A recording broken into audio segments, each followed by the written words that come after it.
Every week there's always something happening in this crazy place we called the world. They did an investigation into the conduct of the police concerning the killing of Chris Kaba. He was shot in the head.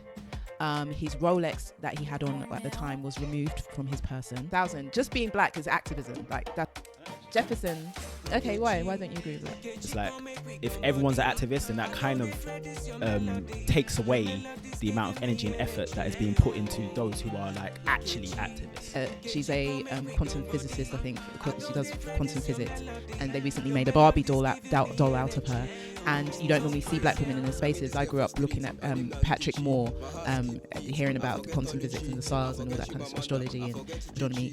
And she is an activist, but she's not an activist because she fights every day on the front line for, our human rights, etc. But she's an activist because she's a representation of what our potential is as black people. Interviewing Noel Clarke, who has been Bill Cosby'd, fully Bill Cosby. Bill Cosby. That's my impression of Bill Cosby. If you couldn't tell, I'm not having a hernia or I'm not having some sort of stroke. I don't dread this your melody. Your melody's giving me energy. Make you no go do me strong thing in Kechi.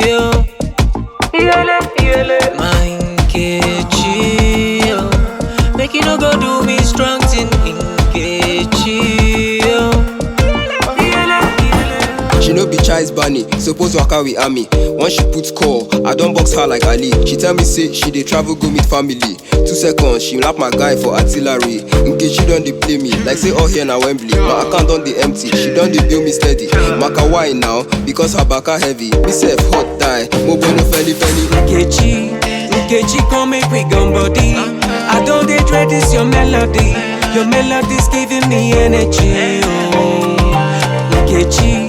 Nkechi, come make we gun body. I don't dread this your melody. Your melody's giving me energy.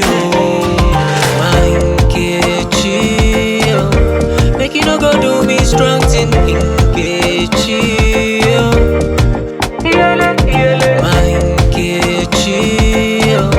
make you no go do me strong thing. Nkechi.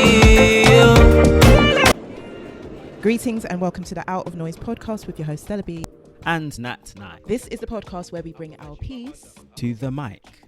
and we welcome you back frequently to tune into our frequency. We are the poets, people of extraterrestrial substance, and we are currently discussing trending subjects.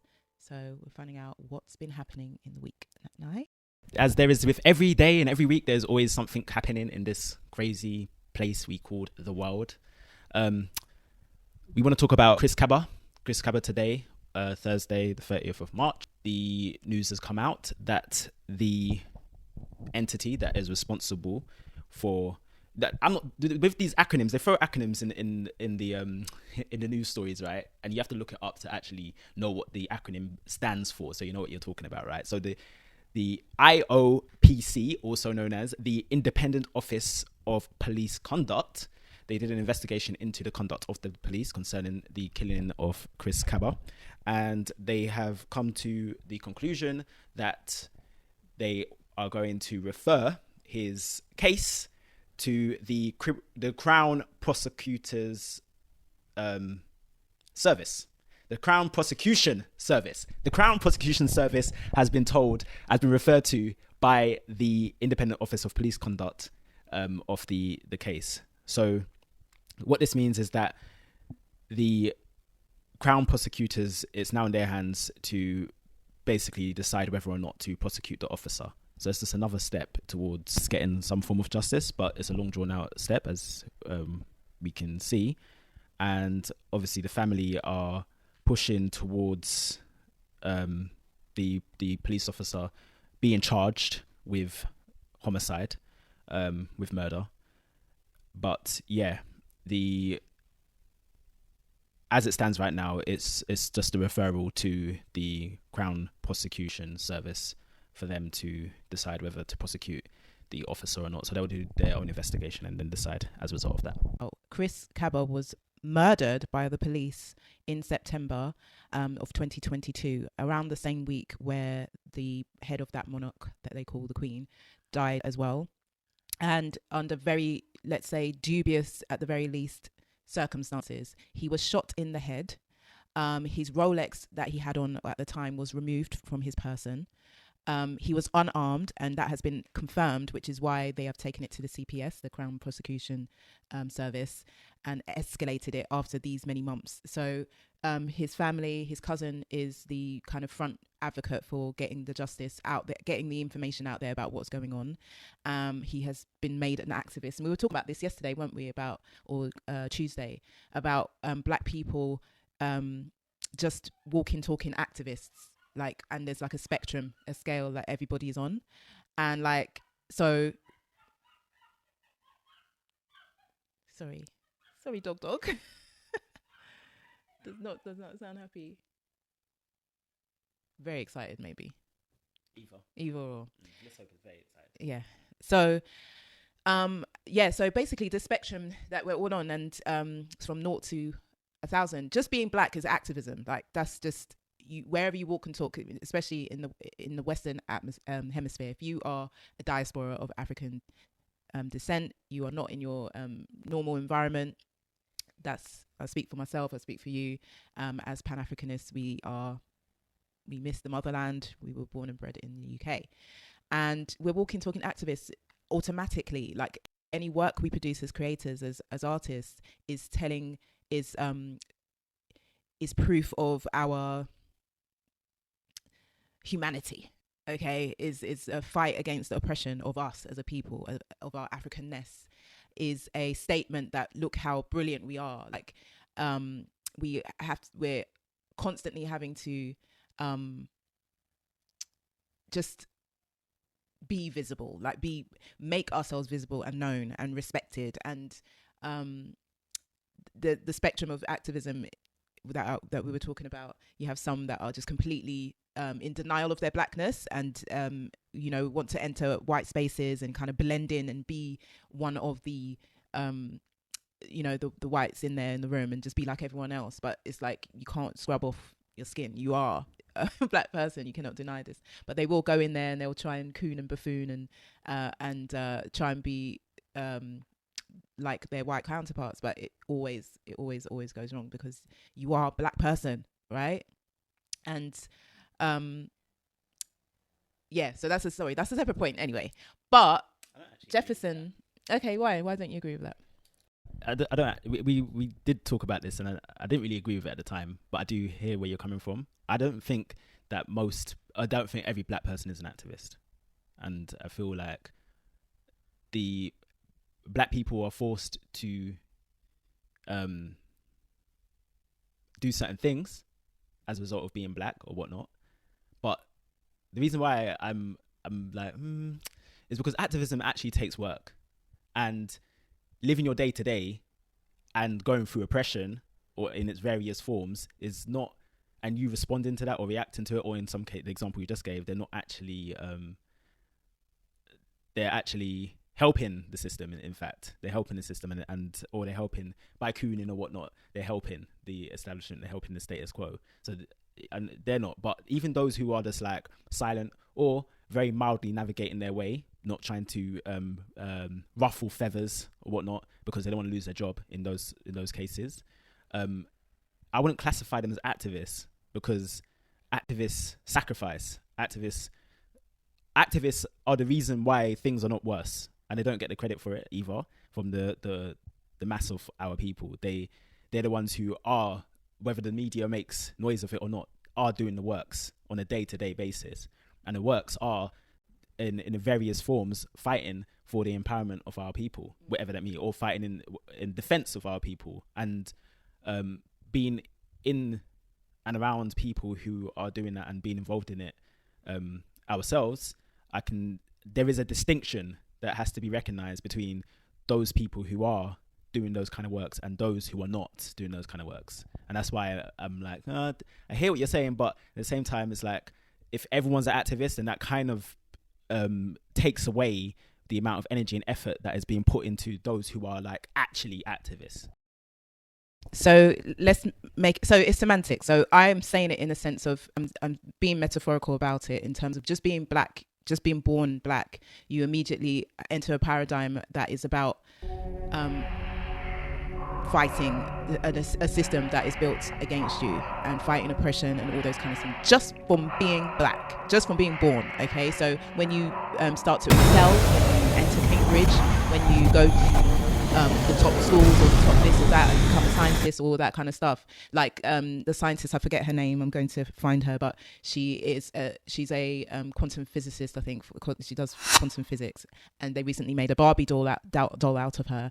And you don't normally see black women in those spaces. I grew up looking at Patrick Moore, hearing about quantum physics and the stars and all that kind of astrology and astronomy, and she is an activist, but she's not an activist because she fights every day on the front line for, you know, our human rights, etc. But she's an activist because she's a representation of what our potential is as black people if we have no restrictions and we are able to just be the brilliant people that we are. So she becomes the face of an activist. But I agree with you that there is a distinct difference between activism in terms of the daily activism I'm talking about in that metaphorical way, and being a revolutionary, like being someone who is on the front line and who is on a daily battlefield, facing all of the challenges that come before us as black people and representing us in every arena and being prepared for that representation of us in every arena and being willing to step in the firing line to say, no, this thing is not on, this has got to change, and this is how we're going to shift and move things forward.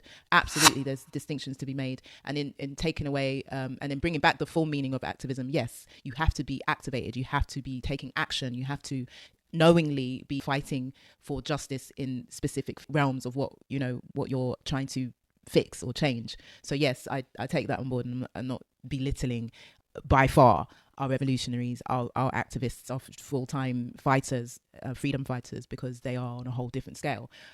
I was just acknowledging the fact that it's so noisy, it's so noisy, just to be, you just want to be a black creative, you just want to be a creative. Like, you know, Idris Elba made that point the other day. It's like, every now and then you'll find these people. There was a writer, there's a famous writer as well, he's of Nigerian descent as well, and he was saying the same thing. I don't want to have to write stories about whatever, and he's written brilliant stories talking about, you know, his experiences as a Nigerian, that are very emotive. But he must have had that moment, and it's the moment of like, why is everything about my blackness? Like, why does everything in my creativity have to center around that narrative? And it's because naturally, as creators, you want to expand beyond and far beyond the limits of your mind or of the world, and it can feel very like an imprisonment. But at the same time, it's like valuing the fact that we are in this material realm, and there are important things that if we do not highlight or fight for will remain the same, and we have to think of the future, we have to think of the young ones coming up, we have to think about what is the path that we want to create for them within these structures that have been built to suppress us, to oppress us. And Jefferson has become an activist now. So, you know, through the tragic death of his cousin, he is now a full-time activist. That's what he does now, you know. And it's really heartbreaking to think of a life change like that. I was thinking about Doreen as well. I was thinking about Doreen Lawrence as well, and her whole life, 30 years now of her life in that fight mode of, you know, seeking justice. And every annual, around his death date, there is something that will come out about, the police or the newspapers were in on, spying on the family and all this kind of stuff. So there'll be this annual pain that she has to go through, and annual pain that we all have to go through, and the dad has to go through. So we all experience that in this collective grief that we all share. And it's just, I just feel like it's just a very sad part of the human experience as a black person, when you're that close to becoming an activist, an unforeseen activist for your whole life because of your blackness. Yeah, it's true. The forced activism upon family members, that lives have been turned upside down by such a gross level of injustice. We will that justice in this case is served. Normally it isn't, but let's hope that this time it can be, and actual change can be implemented as a result of it, rather than box ticking that doesn't make a difference to the future. as Stella was saying with Jefferson, he's not only fighting for justice for his cousin, he's fighting now for justice in general for black people. Yeah, and that's it. That's now his new life. Buy his book. He has a book on Amazon. I'll put it in the memes, the pop-ups, so you can buy that and support him financially, because it's peak. You don't get paid to be an activist full time. He used to be a teacher full time, and now he's doing this full time. So do buy his book. I think it's £10. So what's next, Night? Yes, I do. I want to talk about ZZ Mills, her interview, her journalism being coming under fire for interviewing Noel Clarke, who has been Bill Cosby'd fully Bill Cosby. He's been Bill Cosby. That's my impression of Bill Cosby, if you couldn't tell. I'm not having a hernia or I'm not having some sort of stroke. He has been fully Bill Cosby. So 20 women came out and accused him of being a sexual predator and various different incidences that they labelled and listed against him. And ZZ Mills has interviewed him this week, and you can watch it on her podcast. And people have been tweeting, certain journalists, certain white female journalists, and putting certain type of tweets out saying how she fell for some bait because people were were trying to get his reputation reversed and make him clean up his act through these interviews, and she took the bait and all this kind of stuff. And I don't know how I feel about I do know exactly how I feel about it. I'm going to talk about it, but I want to hear what your thoughts are with the whole ZZ Mills interviewing Noel Clarke and people coming for ZZ. I think it's good. I think ZZ Mills, but she's aware. I think she's aware of, she's not afraid of being controversial. But real journalism means not following the status quo. It means being neutral and finding out the facts and putting out the facts so that people can come to a conclusion fairly by themselves with as minimal amount of manipulation and influence upon the viewpoint of the people. And so it is important to note that Noel Clarke was never questioned by the police or charged. There has to be a process, and we know that the police and the judicial system here is extremely flawed. And when it comes to cases of sexual assault or rape or whatnot, women have not had justice, like basically criminally are under listened to, if that's even a phrase. It's not listened to, right? And so there's issues with that. Having said that, accusations do not equal guilty. That mentality is extremely dangerous, and it's something that a lot of black men have essentially fallen victim to based upon accusations. More famously or infamously in America, where there's been countless black men that have been in prison for X amount of years based upon accusations, and then later on it turns out, it doesn't turn out, the information just comes out that actually they were innocent all along. And so you've taken someone's life, and then obviously that affects their loved ones' lives as well. But you've taken someone's life from them for decades, and in certain circumstances, literally their life. But their lives are affected by an accusation. So there has to be a due process in terms of finding out the real facts and determining whether someone's guilty or not. And the maturity of society in terms of how do we evolve from this point to that point means that these type of conversations do need to be had. And ZZ Mills did a good job. She asked the right questions. That's what a journalist is supposed to do. This whole cancel culture lacks nuance, and it lacks the ability to mature and grow. It lacks it as a society and our viewpoints on things. So with Noel Clarke being able to say his side of the story or whatnot is how it's supposed to be. You can't just have a situation where somebody's accused of something and based upon that accusation, they're just guilty, just like that. I don't have any much more to say on this. What's your thoughts? Well, no, I completely agree with you, Nat. It's so important to not prosecute people publicly in a public arena. Like that's we're becoming judge and jury before we've got all the facts.